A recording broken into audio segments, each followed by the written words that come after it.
Ini yang paling terkenal dari Erich Fromm. Unsur-unsur cinta. Nah, cinta yang memberdayakan, bukan cinta yang memperdayakan, itu cirinya 4. Ini ada di Art of Loving, bab-bab awal. Yang pertama, care, perhatian. Yang kedua, responsibility, tanggung jawab. Yang ketiga, respect, rasa hormat. Yang keempat, knowledge, pengetahuan. Jadi care berarti apa? Harus perhatian. Itu cirinya seorang cinta atau tidak, harus ada care. Tidak mungkin kamu tidak care sama yang kamu cintai. Kalau kamu bilang mencintai kok tidak care, itu pasti bukan cinta. Tidak mungkin kamu jatuh cinta terus aku kok galau ya hari ini. Oh, galau-galaumu sendiri, jangan ngajak-ngajak aku. Itu namanya tidak care. Sumpek-sumpekmu sendiri ya urusanmu, jangan ngajak-ngajak aku. Itu namanya tidak care. Harus ada care. Maju mundurnya, sumpek sedihnya, sejahtera atau jatuhnya yang kamu cintai, jadi perhatianmu, kamu harus peduli. Enggak boleh cuek.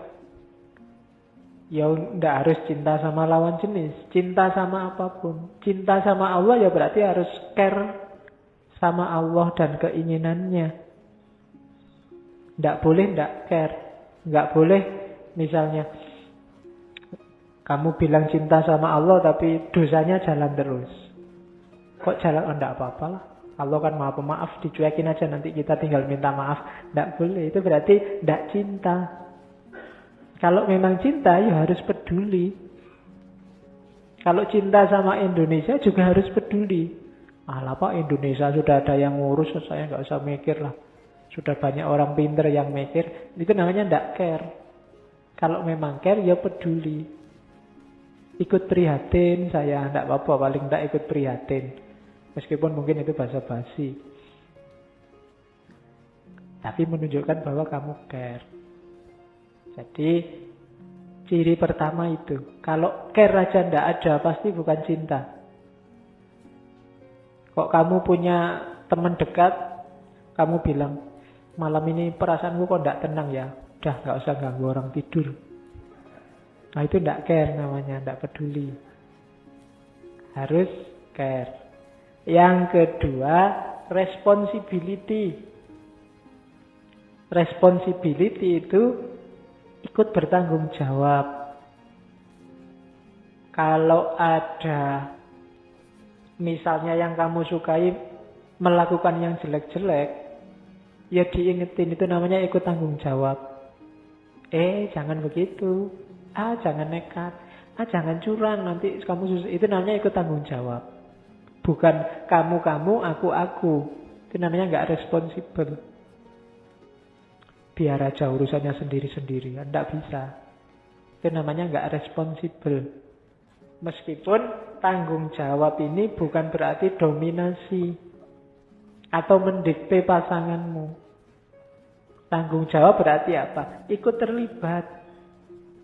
Demi kebaikannya, demi kemajuannya, demi kesejahteraannya. Jadi setelah care harus responsibel. Setelah kamu bilang saya prihatin, itu tanggung jawabnya selanjutnya gimana kalau prihatin? Apa yang harus dilakukan? Itu namanya tanggung jawab. Malam ini perasaanku kok enggak enak ya. Ya aku ikut prihatin dengan perasaanmu. Kalau cuma itu enggak ada. Lah terus apa yang harus kamu lakukan? Itu namanya enggak ada responsibel. Yo, mungkin kamu nambah, kamu malam ini galau toh. Ya sudah, mau ditemenin, apa mau, itu namanya responsibel. Jalan keluarnya kira-kira apa ya, itu namanya ikut responsibel, ikut tanggung jawab. Nggak cuma ikut bela sungkawa, nggak cuma ikut simpati, nggak cuma ikut prihatin. Ya peduli. Cuma harus ada responsibility. Tidak bisa berhenti di care. Kalau hanya bilang I love you dan peduli saja, disuruh jemput tidak mau, disuruh neraktir alasan terus, disuruh menemani alasan lagi, itu berarti tidak responsibel. Nah, dalam responsibility, disitulah bareng-bareng berkembang menjadi pribadi yang lebih baik. Terus, setelah responsibel apa? Respect. Respect itu berarti apa? Ya kita berdua saling mencintai jadi satu, tapi masing-masing punya karakter, punya ciri, punya kebiasaan sendiri, punya pola berpikir sendiri, ya dihargai. Itu namanya respect. Misalnya kamu punya teman satu kamar kos, dia tidak bisa tidur kalau lampunya nyala. Sementara kamu suka kalau kamu lampu nyala, malah tidurmu nyenyak. Kalau lampunya mati, malah kamu tidak bisa tidur. Ini kan tabrakan. Kalau memang saling menyayangi sesama saudara, sesama teman, ya masing-masing harus respect. Bikinlah strategi biar yang satu bisa tidur, yang satu juga bisa tidur. Kalau tidak tidur, ya tidak usah tidur dua-duanya. Itu saling menghargai. Yo, misalnya yang lampunya harus mati, tidurnya belakangan. Atau yang lampunya harus hidup, tidurnya belakangan. Keluar dulu lampu dinyalakan tidur, terus yang lampunya harus mati. Begitu yang ini sudah tidur, masuk kamar lampunya dimatiin. Nah, itu namanya tetap saling menghargai, tidak saling memaksakan. Tidak boleh dipaksa. Menurutku tetap lebih rasional lampu dimatikan. Yang satu ya enggak, tetap lebih rasional lampu dinyalakan. Terus kamu gegeran. Hari ini kan begitu. Tidak saling menghormati. Berarti tidak ada cinta di antara kita. Ya, jadi orang Indonesia kan sekarang gegeran terus. Merasa argumennya yang paling benar. Ya mungkin argumenmu benar. Cuma gegeran itu menunjukkan apa? Tidak ada respect. Tidak ada saling menghargai. Nah, untuk care, responsibility, dan respect ini pas porsi dan proporsinya, butuh yang terakhir, knowledge. Pengetahuan. Kamu harus mau memahami dia. Jangan menutup diri. Harus paham. Kalau bahasanya hari ini mutual understanding. Saling memahami. Ini biasanya gimana ya? Cara berpikirnya dia kayak gimana? Tradisi hidupnya kayak gimana? Kalau bangun jam berapa? Tidur jam berapa? Belajarnya di mana? Kapan? Kayak gimana? Suka baju warna apa, kalau makan biasanya di warung mana, dan seterusnya. Itu namanya knowledge, mengumpulkan informasi. Dari situ, dari knowledge inilah kamu bisa care secara tepat, bisa responsible, bisa respect.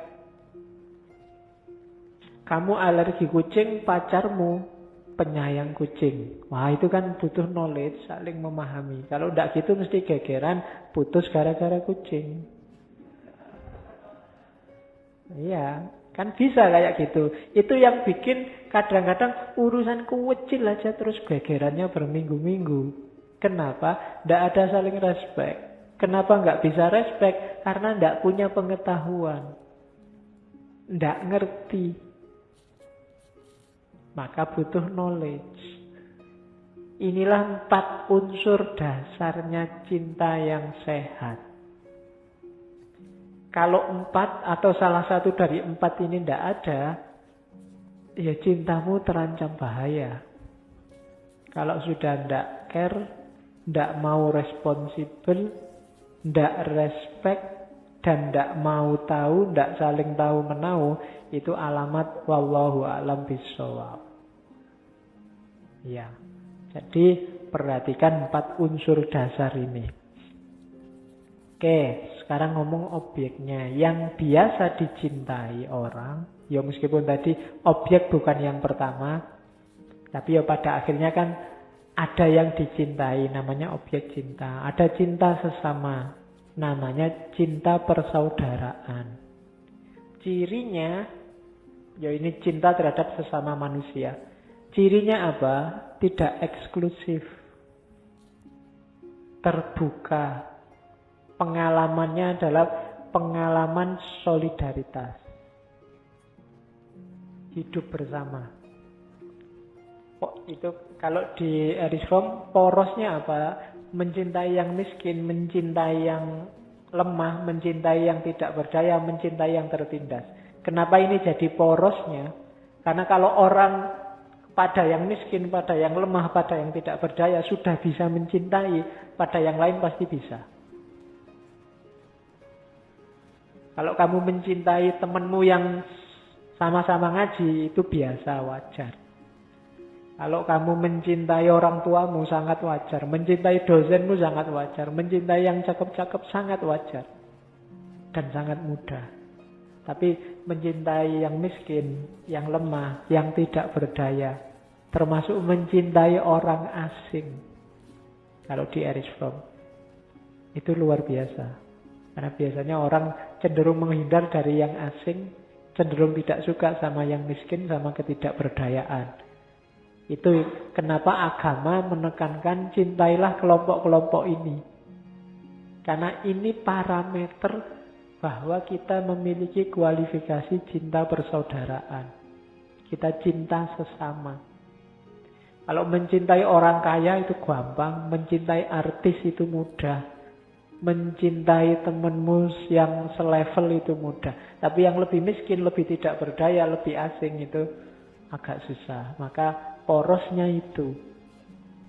Kalau ada orang yang bilang bahwa kita cinta semua manusia, tapi tidak pernah bersentuhan dengan kelompok-kelompok itu, belum. Masih ada yang di-anti, apakah itu minoritas, apakah itu orang tertindas, apakah itu orang-orang miskin, berarti belum cinta sesama. Jadi masih cinta yang egois. Masih cintaku untuk kelompokku dan demi kelompokku. Belum cinta persaudaraan. Kalau di sana ada bibit eksklusivitas, pasti belum cinta persaudaraan. Kalau hanya yang selevel saja yang dicintai, pasti belum cinta persaudaraan. Jadi cinta sesama itu cirinya lenyapnya eksklusivitas dan porosnya mencintai yang miskin, yang tidak berdaya dan orang asing. Kalau ada bule jalan-jalan di sini dan kamu menghindar-hindar, nggak mau bersentuhan, itu berarti kamu belum cintanya universal. Kalau begitu lihat Cina, terus kamu, itu orang A, itu berarti belum. Masih ada diskriminasi di pikiranmu. Begitu lihat orang Yahudi, begitu lihat orang Amerika, begitu lihat apalah yang kamu tidak suka, terus kamu sisihkan dia sebagai bukan kelompokmu, seolah-olah dia bukan manusia juga, maka kamu tidak ada di level cinta persaudaraan. Dan orang yang tidak punya kualifikasi cinta persaudaraan ini, dia bukan tipe pecinta. Berarti cintanya hanya untuk kelompok tertentu, orang tertentu. Ini masih egois. Bukan cinta yang sejati. Makanya itu dia punya quote, just as love for one individual, which exclude the love for others, is not love. Love for one's country, which is not part of one love for humanity, is not love, but idolatrous worship. Sebagaimana cinta pada satu orang yang tidak mencintai semua orang yang lain, itu bukan cinta. Maka cinta hanya pada satu negara yang menegasikan semua negara yang lain, semua manusia yang lain, itu juga bukan cinta. Tapi idolatrous worship, penyembahan, idola-idola. Tuhan-Tuhan yang baru. Untuk tidak jadi Tuhan baru, cintanya harus rata untuk semua makhluk. Eksklusivitas itu menunjukkan ada yang dipertuhankan selain Tuhan. Yaitu apa? Kelompokmu, dirimu sendiri, egomu, pikiranmu, cita-citamu. Ketika ada yang dipertuhankan selain Tuhan, itu dalam agama namanya musyrik. Jangan salah, jangan-jangan kamu nuduh-nuduh orang kafir, ternyata kamu sendiri musyrik. Kenapa? Ada yang kamu pertuhankan. Dari mana kok tahu ada yang dipertuhankan selain Allah? Kamu milih-milih yang dicintai. Ada yang kamu cintai, ada yang tidak kamu cintai. Satu orang ini kamu cintai, yang lain tidak. Negaramu ini kamu cintai, dan sama negara lain biar aja hancur. Itu namanya bukan cinta. Fanatisme. Fanatisme itu idolatrous worship. Jadi kebertuhanan, penyembahan idola-idola, pemberhalaan. Kamu sedang menyembah berhala yang namanya pikiranmu, yang namanya kelompokmu, yang namanya organisasimu. Entah kamu sadar apa enggak. Jadi, jangan-jangan hari ini kita semua itu musyrik. Meskipun kamu tiap hari mencermati kiri kananmu, siapa yang kafir, siapa yang belum. Ya kan? Kamu kan kafir ini. Oh, kalau kamu belum. Kamu 50% sudah kafir. Kalau ini 25% kafir. Kan tiap hari kita sibuk ke situ. Jangan-jangan sebenarnya kita sudah musyrik duluan. Kita menyekutukan Allah, memberhalakan konsep kita, pikiran kita, pandangan kita, organisasi kita, dan seterusnya.